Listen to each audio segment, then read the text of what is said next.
Good morning. Good morning. Everybody here okay? Okay, can you hear in the back there? Good, good. Well, good morning and welcome to Great Decisions 2019. I'm Larry Balkin, the president of the World Affairs Council of Greater Hampton Roads. This year celebrating 50 years of service to the Hampton Roads community. This is the 5th of our 8 lecture series in Great Decisions this year, and I think you'll find even the ones that we've had before, and especially this one, could not be more relevant to what's going on in the world today, especially in the world of nuclear negotiations.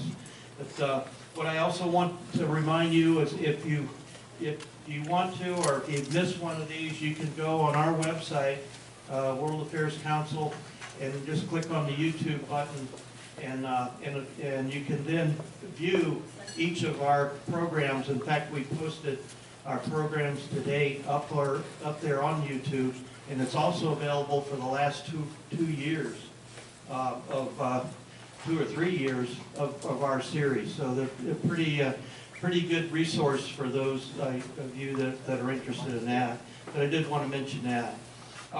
Great Decisions, as you know, picks 8 topics of our most pertinent and most important foreign policy issues each year, and these series are conducted nationwide. And I think Hampton Roads conducts probably one of the first of the series, because we start in January and we don't even know the topics until about November. So this is pretty relevant. So anyway, with that, what I want to do is kick off the program and let Dr. Matthew Hall from Old Dominion University introduce our speaker today. Thank you. Good morning. Thank you, Larry. As always, it's great to see you here on a Saturday morning. I think most of you, or many of you, already know our speaker today, Professor Aaron Karp. If you've got a program, then you're familiar with his extensive expertise on today's subject. You know that he has been he's done research, he's held research positions at Harvard and Stockholm. He consulted with the UN Secretary General and was the principal author of the report on the UN Secretary General on the South African nuclear weapons. Excuse me. He's widely published on proliferation. He's a senior consultant for the Small Arms Survey. He teaches several courses at Old Dominion University. I'm going to say just a little bit, I'm going to give you more of a personal introduction. I've known Aaron for about 15 years when I came here to enter the PhD program, and I've known him, I guess, in different ways. It's built up over time. At first, I knew him as the husband of Dr. Eugene Karp.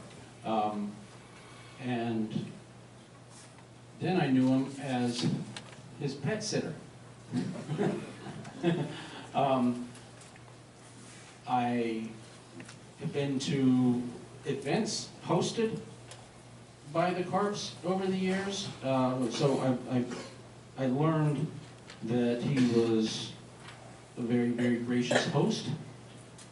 When I worked at NATO, I had the occasion to speak with him briefly and pick his mind about his work with the Small Arms Survey. Since then, when I came on at ODU, as a teacher, you hear things from the students.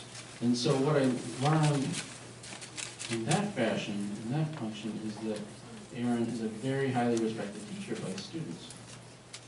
I think his specialty seems to be, I may be wrong, but it seems to me that getting them to be better writers, which is a tough chore, I think, to take upon yourself. As a faculty member, I've seen him in faculty meetings, asking incisive questions, being very professional and collegial. At events, he asked polite but sharp questions.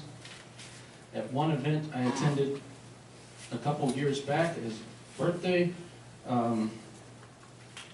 where his two grown children were in attendance. I really got to understand the extent to which he's a loving and loved father. Over the last few years working with Dr. Karp, I've really gotten to see how he's a very loving husband.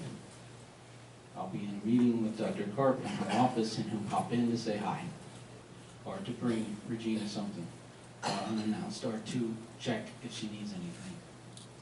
I've never seen Aaron speak. And so, like you, I've been very much looking forward to this speech, not just because it's topical, because I get to see how you roll. So, enough about that. Please join me in welcoming today's speaker, Professor Aaron Karp.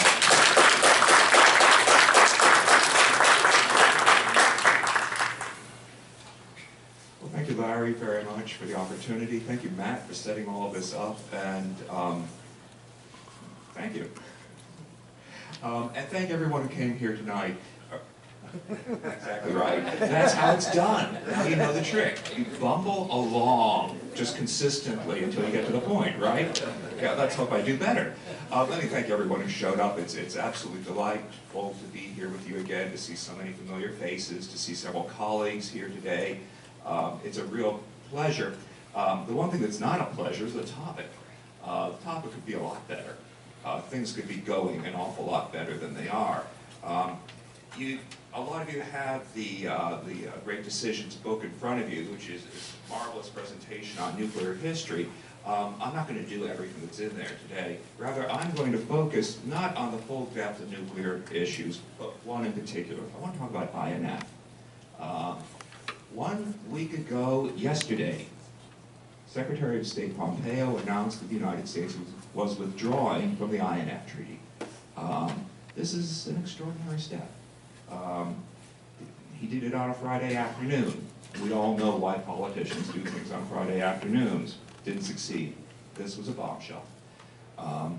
The suspension, as it legally is, started the next day, 1 week ago. And 6 months after the start of the suspension, the United States will formally withdraw from the treaty, and the treaty is no more. Let's talk about the INF Treaty, what it means, why it's important, and what's going to happen now. This is an extraordinary moment. Part of what happened, of course, is simply a change in personnel in the White House. It's the appearance of people like Secretary of State Mike Pompeo. It's the election in 2016 of Donald Trump as President of the United States. And we need to talk a lot about President Trump and his approach, his outlook, how he deals with international issues. The President had made his attitude on this treaty clear from the very beginning. Whatever President Trump wants in his relationship with Russia, INF was not part of it. He made that clear. But there was opposition. The adults in the room were the opposition. It wasn't Russian opposition. It was people like Secretary of Defense James Mattis. It was National Security Advisor H.R. McMaster.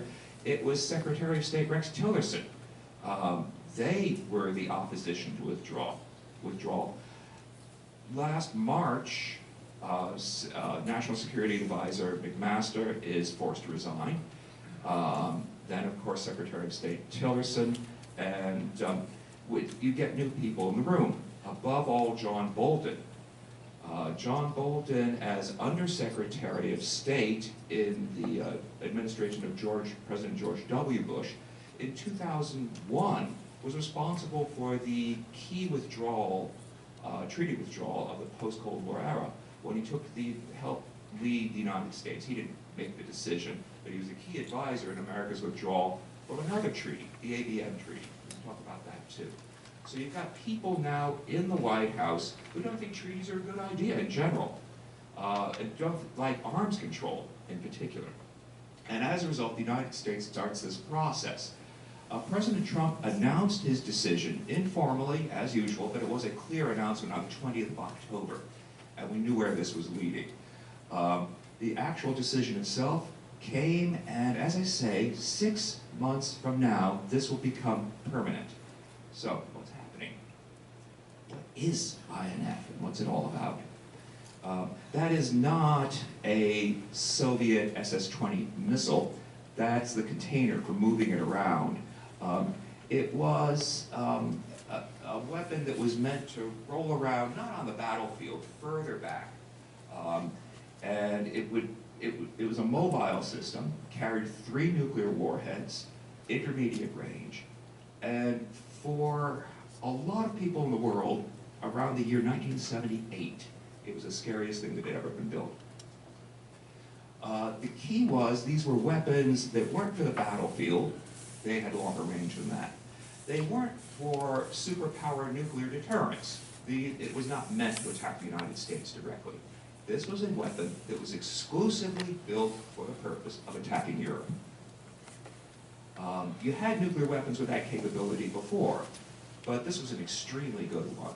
And its basic threat was to nuclear deterrence in the Cold War era. By the time this weapon comes along, it's 1978, the United States and Soviet Union have kind of got nuclear deterrence down. We figured out what we're not allowed to do, what will make everyone just go crazy, cause real problems. We stopped doing that stuff. No more Cuban Missile Crisis kind of stuff. We've done the basic arms control rounds in 1972. We think we've got deterrence under control. And then these things come along and threaten to unwind the entire system. By separating nuclear threats to Europe from nuclear threats between the superpowers, it makes the possibility of nuclear war not necessarily more likely, but it does definitely make more possible for the Soviet Union to be able to put real military threats on Europe like it never could before. No one understands exactly where that's going, but the pressure on the United States is enormous. The United States has to do something, and we deploy 2 weapons in response. One is a cruise missile. We had a really good cruise missile design that was developed in the 1970s. One basic cruise missile, and we're using it in all kinds of applications. So one of the things we start doing in response to this is we put that cruise missile on the ground in Europe. Mostly that was deployed in the United Kingdom. We had those cruise missiles in the air, we had them at sea, but on land, we make very clear we're trying to restore the balance. And we create our own ballistic missile response in the Pershing II. The Pershing II is a much smaller missile. It's less capable in a lot of ways, but it really gets the Soviets' attention. Because the American Pershing II uniquely threatens the Soviet Union. From a Soviet point of view, the Pershing II is the smaller of the 2 missiles. By the way, anyone been up to the National Air and Space Museum recently? Those 2 missiles are on display for a reason. They were amazingly frightening in their day. You look at them now and, okay, you know, they're big, dumb green tubes, who cares? It's very hard for the artifact to convey a sense of reality, of course. The reality was the little one threatened the ability for the United States to attack the Soviet Union on 5-minute notice and kill the Soviet leadership. I don't know if that was exactly the reason it was built, but that's certainly the way that was seen in Moscow. If you were General Party Secretary Leonid Brezhnev, this weapon was there to assassinate you. They took this stuff very seriously. It affected them enormously. The result was the worst nuclear crisis the world had seen since 1962. Remember I said before, we thought we'd figured it out, right? By the time you get to about 1980, we haven't figured it out anymore.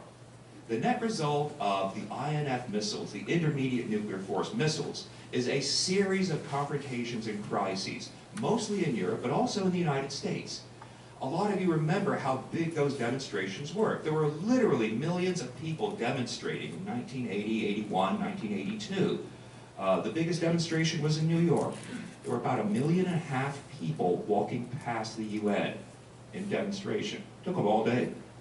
It's a big street. First Avenue is pretty wide. Took them all day because it was a big demonstration. People were concerned.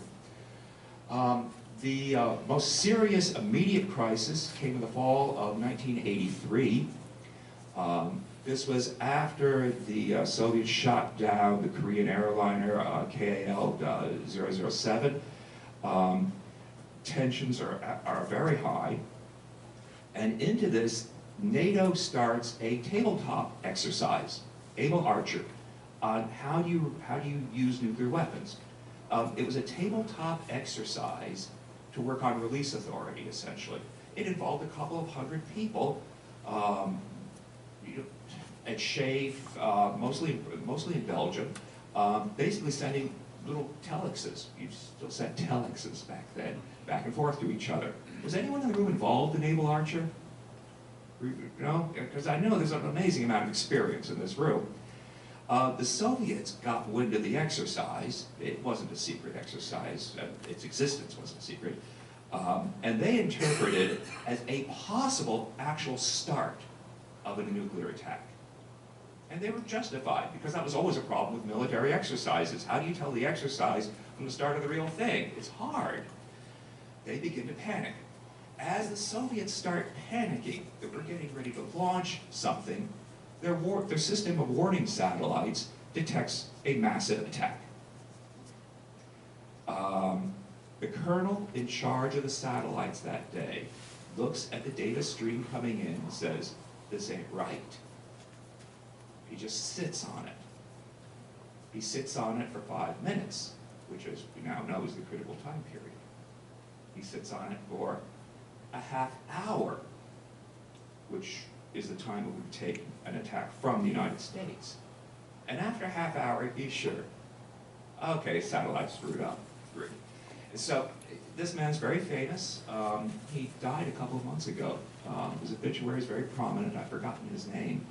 The world owes him a word of thanks. He did well that morning. He did nothing. And sometimes that's genius, isn't it?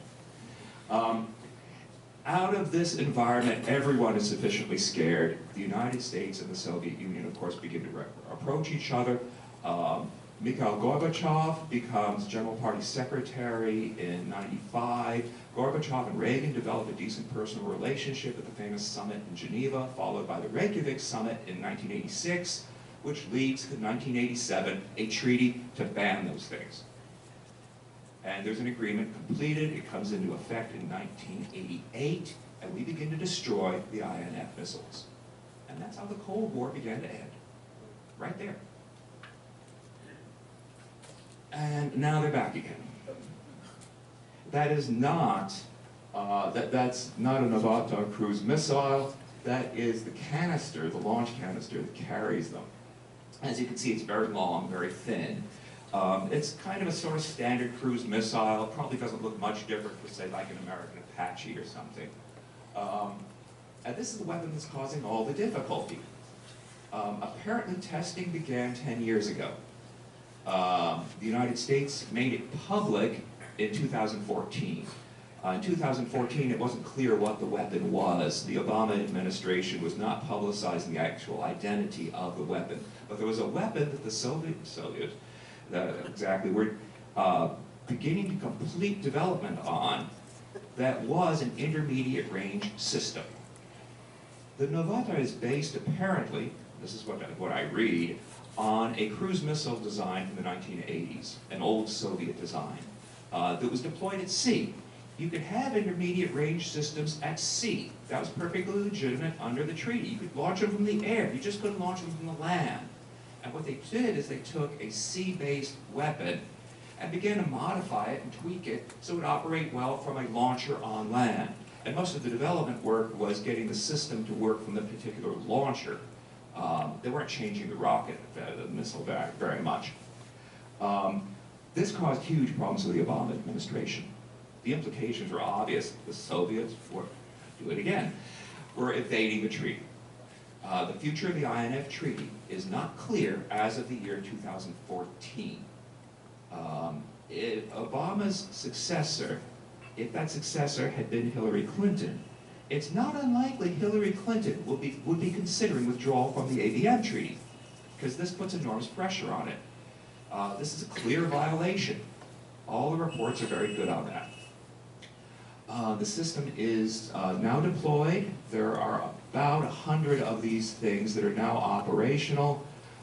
It's in the Soviet far west, some of them in Kaliningrad, that's the Russian enclave in between Lithuania and Poland. We'll talk about why they're there a little bit later. The public reporting is very poor. We don't know how capable it is. The Russians consistently say its range is under INF thresholds. American intelligence is convinced it's not. I would add that this is a cruise missile. It flies at very low altitudes, unmanned systems. They appear to be all conventionally armed at this point. It's not the nuclear armament that makes them a violation of the treaty. It's the range in this case. But they clearly can be nuclear armed. That's not a big difficulty. It is designed to take out prompt targets, important decision-making nodes, far behind whatever the line of confrontation would be, the region of confrontation, in some kind of armed conflict between NATO and Russia. It's actually probably intended to destroy missile defense systems in Europe. Now, what killed the INF Treaty? Let's step back a little bit. The original sin of the post-Cold War era came in December of 2002, when the United States decided to withdraw from the ABM Treaty. ABM was one of those treaties in 1972. It was the most, it didn't get the most attention, but it's the most important of those treaties.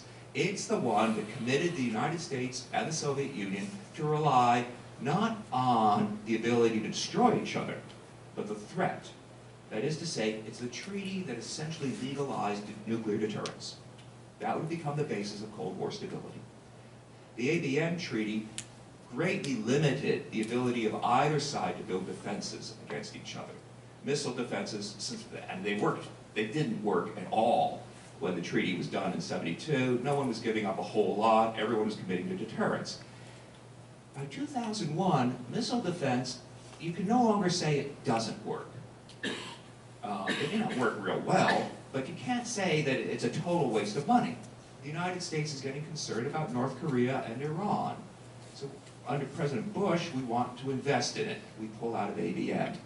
That is a transformative act because that begins to change so many things. A few years after that, the United States starts building missile defenses, not just in Alaska and California, of course. We're building them in Romania and Poland. There's a system in Romania, Aegis ashore. Some of you served on Aegis ships. This is basically an Aegis cruiser without the cruiser. This is a naval missile defense system. It's there to intercept attacks from Iran. Iran doesn't have that capability right now, but long lead time, sounds like a sensible investment. From a Russian point of view, this is enormous offensive capability. It's defensive, obviously, and it's primarily defensive, but the launchers in an Aegis cruiser, they can launch anything. They can launch defensive standard SM-3 missiles. They can launch offensive missiles, and that's how the US Navy uses them. Now we say this is exclusively defensive, and that's undoubtedly true. But from a Russian point of view, there is something threatening about this. And now that's beginning to expand as well. The Japanese just signed all the contracts to build 2 of these systems in Japan. So that's expanding. At the same time, Russia's getting unhappy with INF. They've been talking about pulling out of the thing or revising it for over a decade, but very gently. The Russians are making their unhappiness known. From the American point of view, INF is troublesome, above all because it is unfair. That's the critical element in the American critique. And in the statements surrounding withdrawal, National Security Advisor John Bolton made that very clear there. The treaty is unfair to the United States. So allow me to, only the United States was precluded from protecting its people, its forces and allies around the world. Now, why was only the United States limited by this treaty? Because the Russians are ignoring it ostensibly. So if we're still upholding this document, we're penalizing ourselves. This is part of a general critique of arms control that was part of what used to be an extreme far-right critique, but of course now is right in the center of the White House. The implications to this critique are enormous, because this isn't just a critique of the INF Treaty. In general, negotiated agreements are bad. Negotiations are bad, because a negotiation means a compromise. So you're giving up something important. And what a lot of people see as the fundamental in a negotiation, both sides are making compromises to each other. That's good. From this point of view, is bad, because you're giving up something fundamental of yourself. Negotiated agreements, in other words, do not produce a clear single winner. If you're a nationalist, you want to win. Nationalists are in the game to find national advantage. You don't do that in a negotiated environment. So negotiated treaties are in general something that nationalists are uncomfortable with. We don't know where this is going to lead, and I'll be going a little bit more. You know, other treaties that are coming up. The Nuclear Non-Proliferation Treaty has a 5-year review next year. This will be difficult. This will be extremely tense. Will the United States pull out of the NPT, the Nuclear Non-Proliferation Treaty? That is clearly an option. And I have no doubt you will hear that threatened. And as we've learned by now, when the Trump administration threatens to pull out of a treaty, exactly right. New START, the current treaty regulating strategic nuclear forces between the United States and Russia, that treaty will lapse in January 2021, at the very end of President Trump's 4-year term. It's very hard to imagine that treaty being extended now. Legally it could be, but it's just really hard to imagine that happening. So, why is all this happening? Here is the technical reason why the United States has withdrawn. Because in 1787, when retired General George Washington, and his former lieutenant, James Madison, got together with a group of people in Philadelphia to write a new constitution for the United States. They weren't thinking about this problem.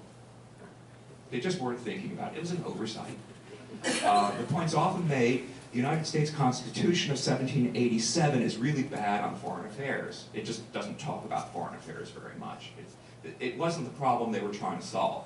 They were trying to create a country out of these 13 now sovereign colonies. That was their problem. It says a little bit about how you do foreign affairs. The most important statement, as you can see here, is Article 3, Section 2, where it says the President has the power to make treaties. It has to go to the Senate for advice and consent, which we usually interpret to mean ratification today. That's how the United States ratifies treaties. They go to the Senate, of course, for the two-thirds vote. So it's decent on that. Now, how do you get out of a treaty? Don't ask this document. It's not there. So we've had to make up the rules. There never was a problem in the past because you never got out of a treaty. You know, treaties were either time limited or you wanted to be in them in perpetuity. That was the whole point. Or maybe you superseded it with a new agreement. What brought the issue to fore was a Supreme Court decision in 1936, the Curtis-Wright decision, the most important Supreme Court decision in foreign affairs ever, which was actually about export control.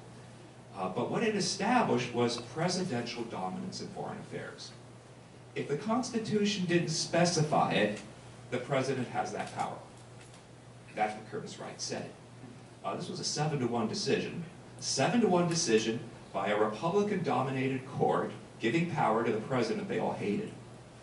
So this is a big deal. There was general consensus on this.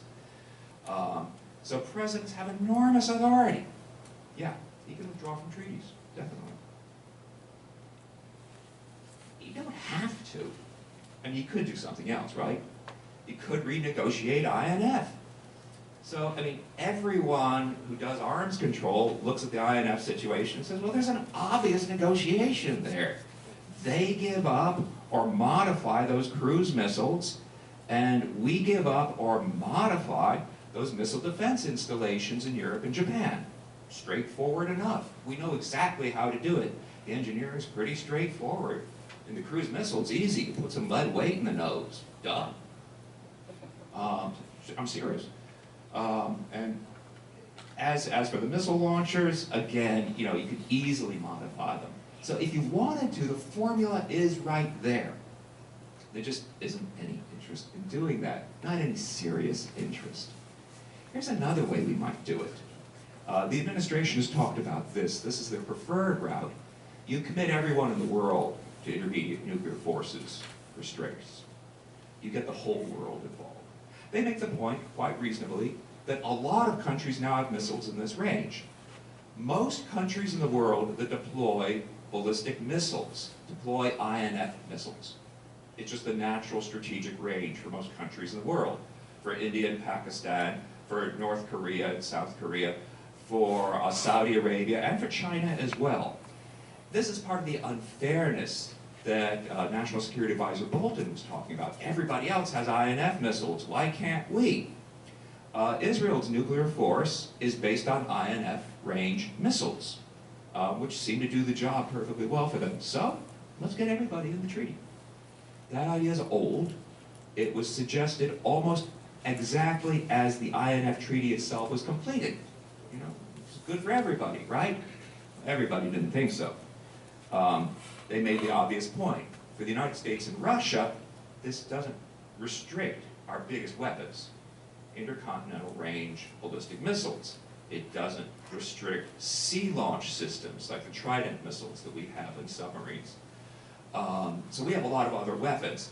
For most countries in the world that deploy large ballistic missiles, this is all they've got. They don't want to see this discussed. There's no interest at all. And you'd have to bring in a lot of countries. This is the problem. Right now, Iran is most outspoken in its opposition to this approach.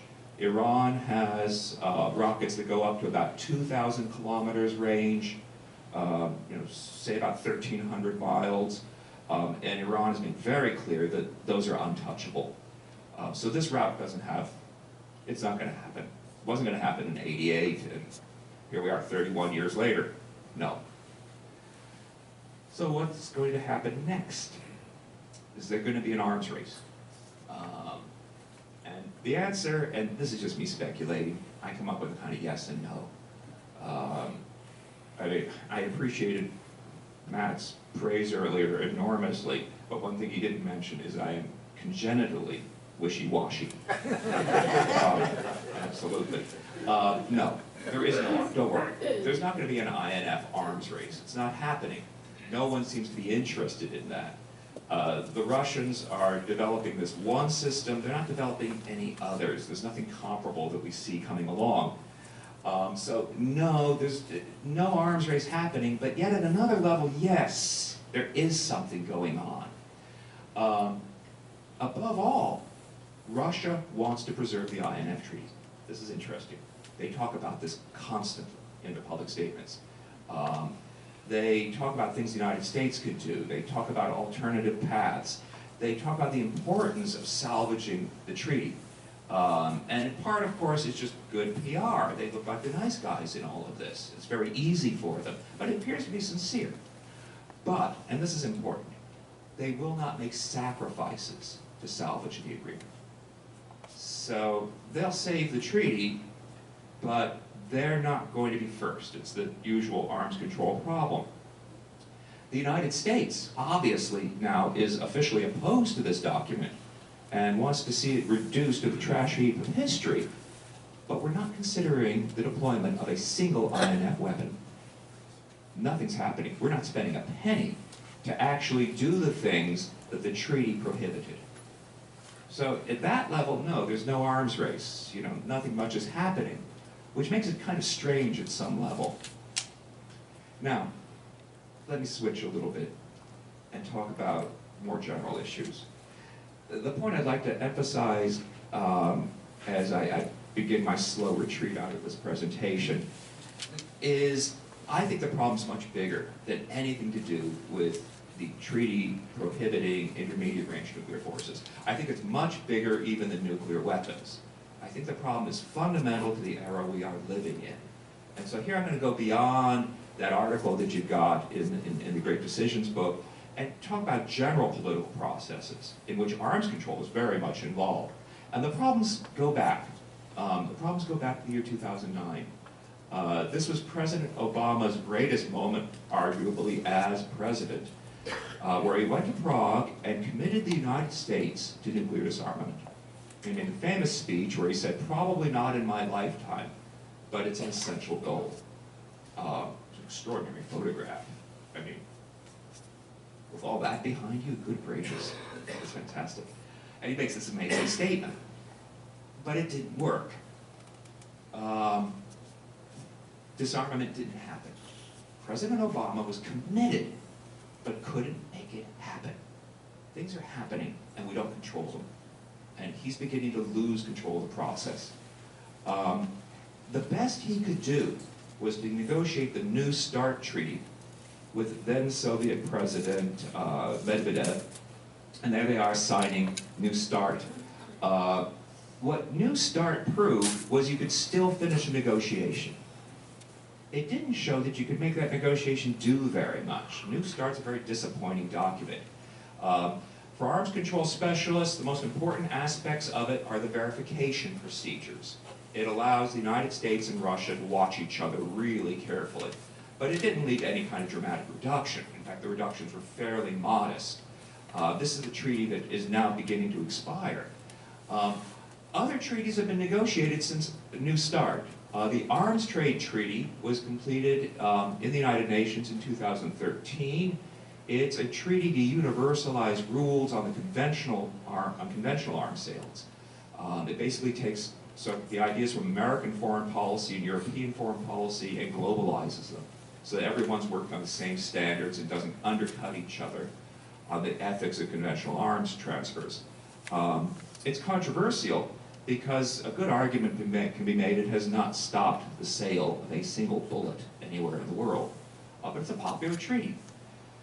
2 years ago in the UN, the General Assembly committed by a vote of 122 to 1 to formalize the Treaty on the Prohibition of Nuclear Weapons. The treaty anticipates making nuclear weapons completely illegal and their elimination universal. So far, 19 countries have actually ratified that treaty. Countries are not signing up to it. No country with nuclear weapons will go near the thing with a barge pole. Yes, you can complete negotiations, but it's very hard to make anything happen. This is a huge difficulty. We're running, obviously, into limits of what can be accomplished. We need to look at what those limits are.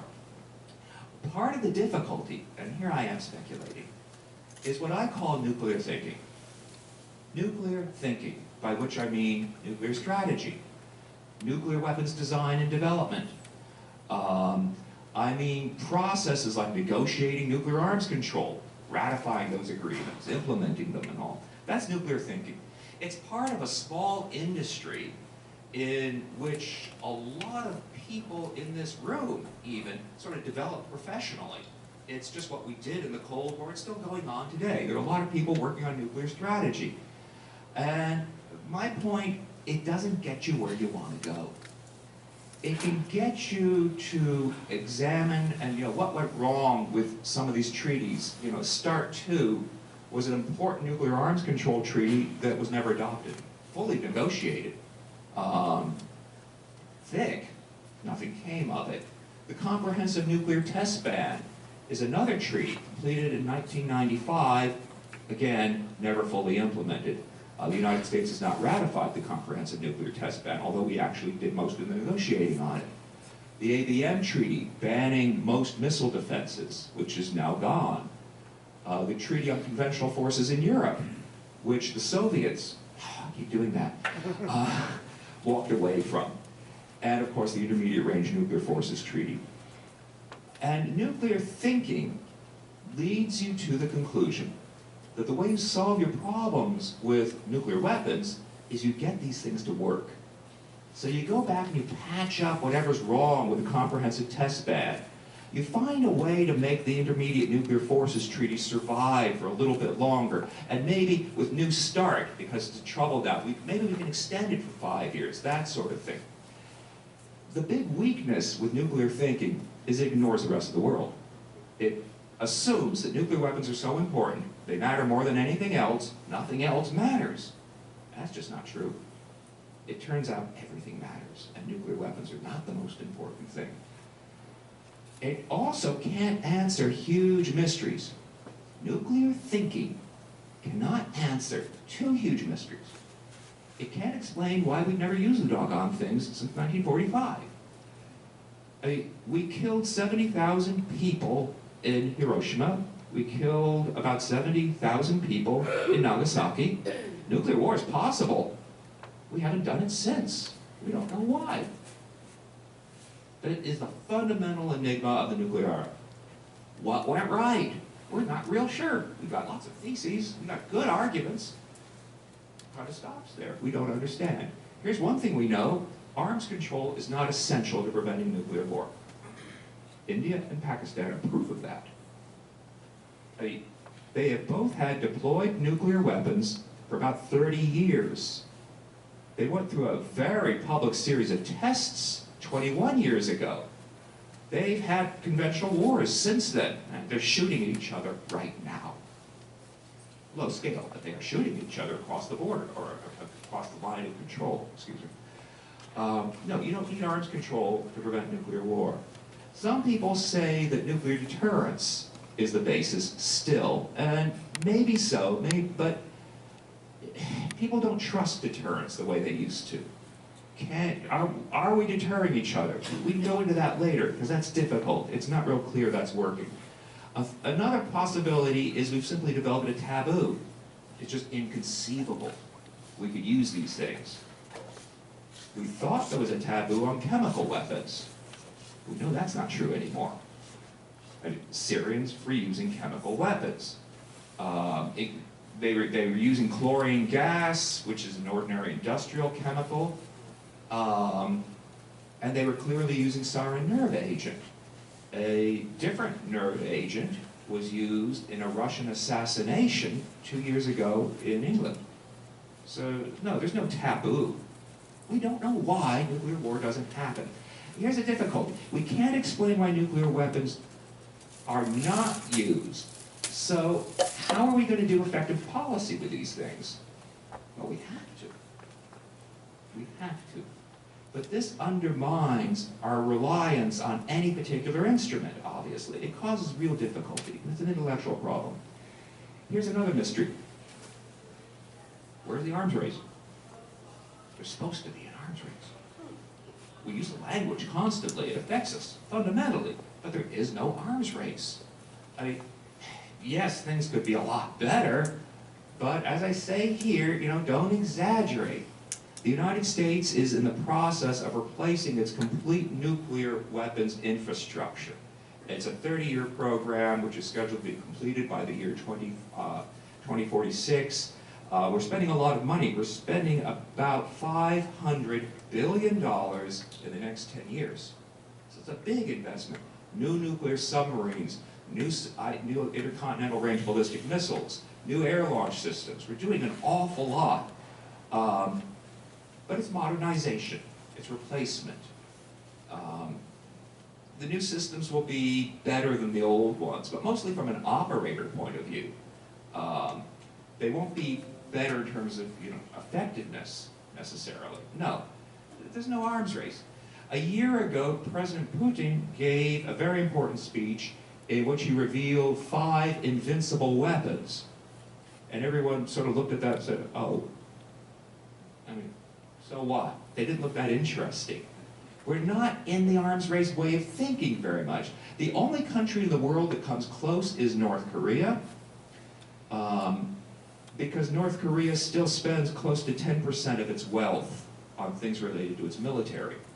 No other country in the world comes close to 10% military spending. The United States, about 3.5% of our wealth is spent on things related to national security. Most countries are spending about 1%. I think that's just fine. There's no arms race. We can't explain that. Why not? What right? It's hard, and that makes policy difficult to do. Here's another way to explain what's going on beyond nuclear thinking and the limit of nuclear thinking. It's a problem that Galileo couldn't answer. It's a wonderful drawing. Galileo thought he had a way to understand the truth, and he transformed the way we think. When Galileo saw a problem, he went out and measured it. In other words, he introduced us to empirical science. The key to understanding everything, he said, is empirical science. This eventually emerged over the course of the next century into the great project of the Enlightenment, the great liberal project. How do people manage their lives in the world? The liberal project, which came to dominate absolutely everything, put its faith in reason, in science, and believed that with enough reason and enough science we could gain universal progress. And that's where arms control comes directly out of. Arms control is all about empirical science. You literally measure your way to security. You count warheads, you count launchers, and you measure them, as it were. You verify their location and status. It's a direct reflection of the same scientific project.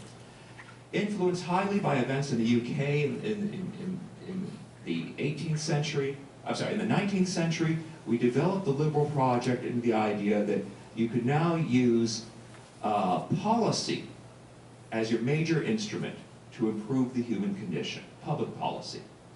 And now we're in a different era. A lot of people don't believe any of that anymore. They just don't believe it. They don't think science is going to get you to a better place.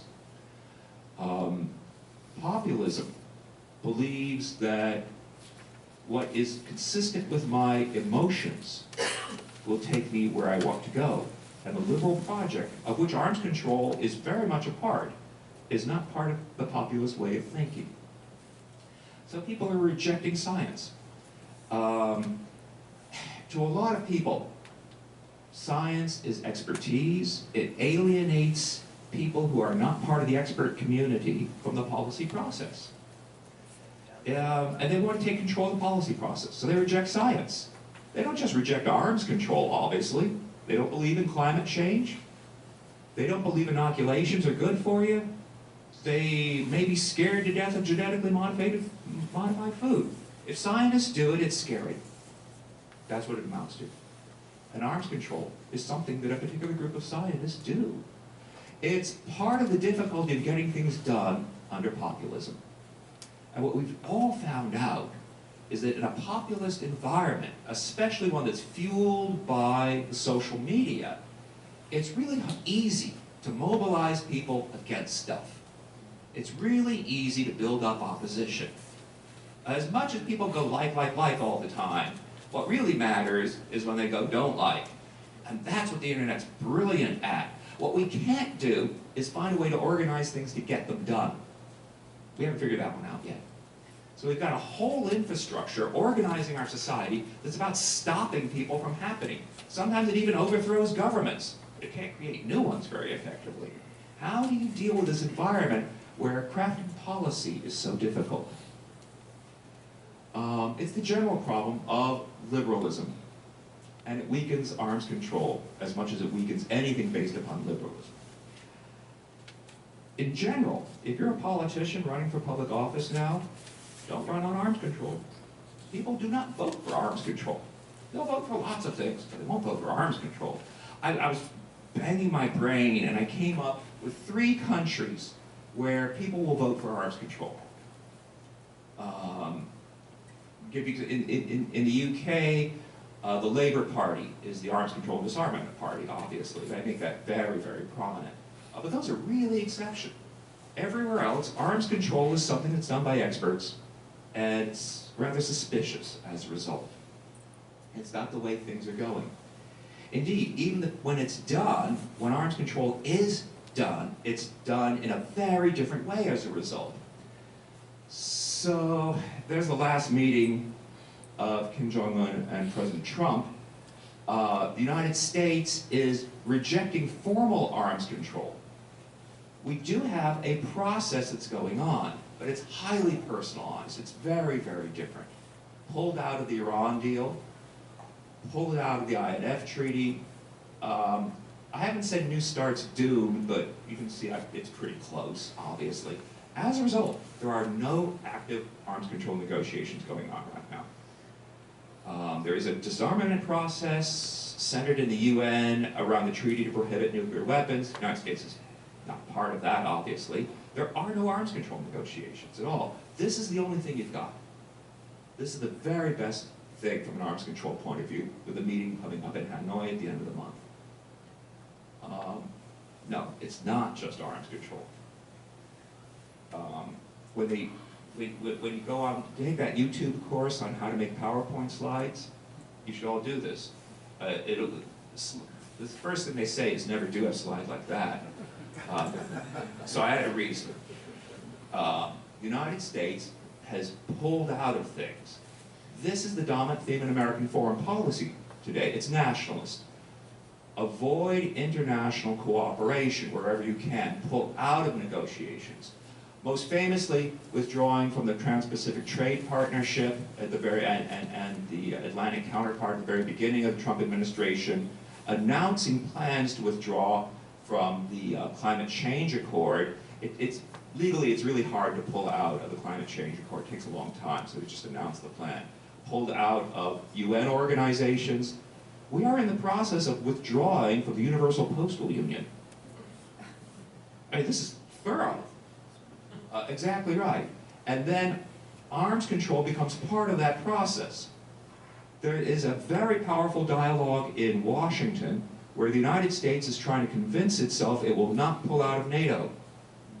And so you've got this sort of argument going back and forth. Congress most recently passed a joint resolution, says we will not withdraw from NATO.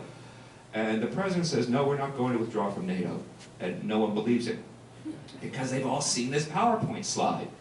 And, you know, they see the direction where this thing is going. And arms control starts to look like a small piece in a very big structure. Exactly right. As I say, there's one show left. It is a personalized show. We've been watching President Trump. We've learned an awful lot. President Trump does not want formal agreements. It's not that he can't do them.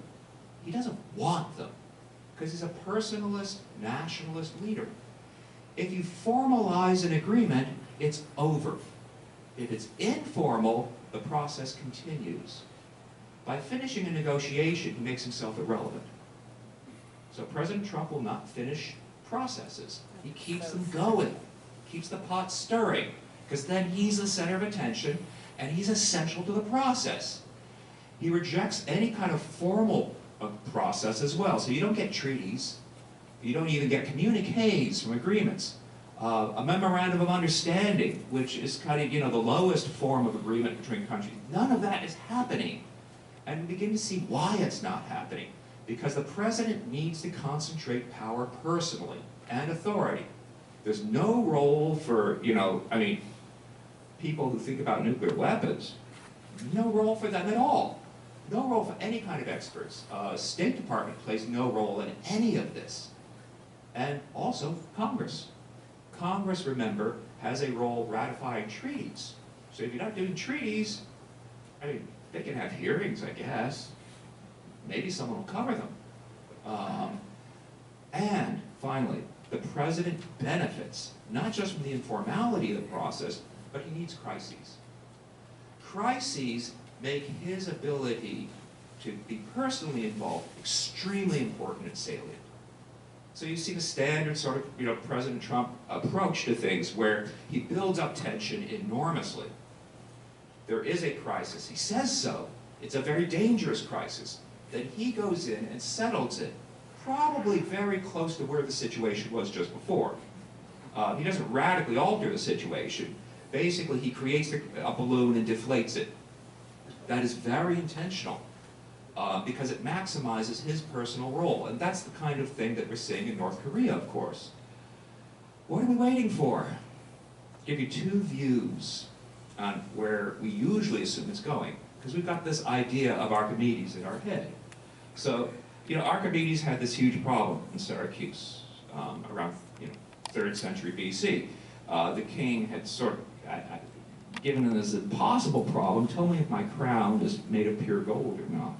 Or, did the goldsmith cheat me?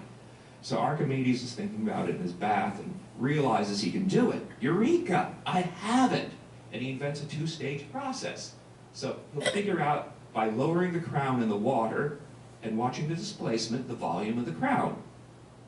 Part 2, he will divide the volume of the crown by the corresponding weights of pure gold and impure gold.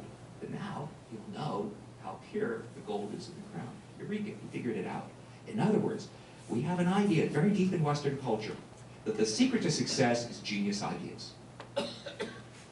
And that's why the man stands up naked out of his bath and runs in the streets screeching Eureka, and we think that's normal. Because that's how you solve problems, of course. Not this time. You can see I'm not betting on that. No. Here's another approach to arms control. And I give you a different drawing. I mean, a lot of you aren't young, but none of you are old enough to remember Alphonse and Gaston. But this is one of the original cartoons in American newspapers. Alphonse and Gaston were two French adventurers, hobos, to use the language of the time, lost in the United States. And part of the reason they're lost is because they represent this lost European way of doing things, which involve perfect manners, and they're so deferential to each other they can't make decisions. So, you first, Alphonse. No, after you, Gaston. So they miss their trains, they miss their meals, everything goes wrong for them. That was the conceit of the cartoon. And that's how we understand an arms control process as well, of course. So Alphonse and Gaston, in this case, obviously, are Russia and the United States. That is, again, a traditional understanding of arms control. And maybe there's something to that. I'm not sure. At this point, I am not very optimistic for arms control processes generally, which allows me to conclude with a few hints. The future of nuclear policy. I think the author in the Great Decisions book got it fundamentally wrong. And I don't mean to be cruel, but the author does nuclear thinking. The key to nuclear weapons is thinking about nuclear weapons. So in order to say about the future of nuclear negotiations, the author talks about how you negotiate nuclear weapons. No, does not follow. I think that's wrong as an approach. The future of nuclear weapons has nothing to do with nuclear weapons. It has everything to do with the future of democracy, of populism, and relationships between great powers. It has to do with the future of the liberal project generally. Those are the things to focus on. So I'm saying, you can't get there from here. Go big. We're not waiting for, an Archimedes good idea. We're not waiting on Alphonse and Gaston to finally make a decision as to who goes first into the boarding house. Rather, we are understanding fundamental things that are making society tick. That's really where we're going on. Not nuclear strategy, not arms control, not even nuclear weapons themselves. We are trying, above all, to understand how to make policy in an era of global populism. And thus, having given you as much as I can say about the subject, I end up with a point on which I know nothing more than anyone else in this room. And I'm very happy to talk about nuclear weapons, very happy to talk about INF Treaty, nuclear strategy, and global populism. And I look forward to doing that with you after the break. Thanks.